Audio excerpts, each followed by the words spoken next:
ভারতবর্ষকে গর্বিত করেছে ভারতের অনেক সন্তান।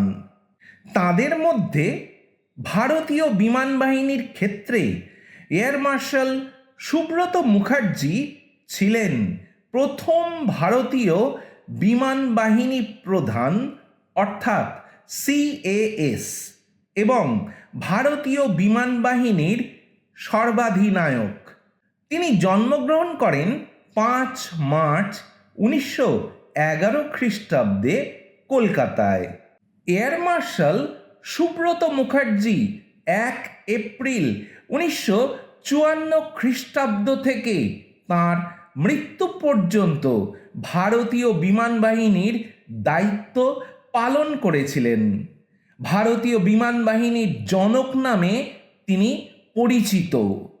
তিনি 1933 খ্রিস্টাব্দে পাইলট হিসেবে কমিশনপ্রাপ্ত প্রথম 6 জন ভারতীয়র মধ্যে ছিলেন এবং প্রথম ব্যক্তি যিনি একটি স্কোয়াড্রন কমান্ড করেছিলেন।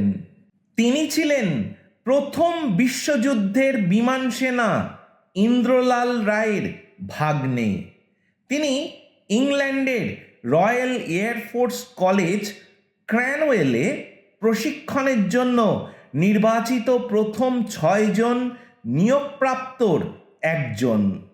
এয়ার মার্শাল সুব্রত মুখার্জি 1939 খ্রিস্টাব্দে প্রথম ভারতীয় হিসেবে ভারতীয় বিমান বাহিনীর 1 নম্বর স্কোয়াড্রনের নেতৃত্ব দেন।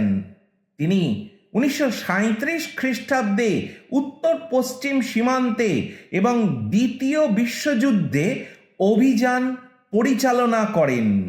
এরপর 1 এপ্রিল 1954 খ্রিস্টাব্দে তিনি এয়ার মার্শাল স্যার জেরাল্ড গিবসের স্থলাভিষিক্ত হয়ে প্রথম ভারতীয় বিমান বাহিনী প্রধান হিসেবে দায়িত্ব গ্রহণ করেন। বিমান বাহিনী প্রধান হিসেবে তিনি ভারতীয় বিমান বাহিনীকে একটি আধুনিক দেশীয় বাহিনীতে রূপান্তরিত করার ক্ষেত্রে গুরুত্বপূর্ণ ভূমিকা পালন করেছিলেন। তিনি বিমান বাহিনীতে প্রশিক্ষণ এবং স্বনির্ভরতার ওপর জোর দিয়েছিলেন। Air marshal Subrata Mukherjee 8 November 1960 খ্রিস্টাব্দে জাপানের টোকিওতে সরকারি সফরে থাকাকালীন পরলোক গমন করেন। ভারতের একটি প্রধান মর্যাদাপূর্ণ আন্তঃস্কুল ফুটবল প্রতিযোগিতা সুব্রত কাপ আন্তর্জাতিক ফুটবল টুর্নামেন্ট তাঁর সম্মানে নামকরণ করা হয়েছে।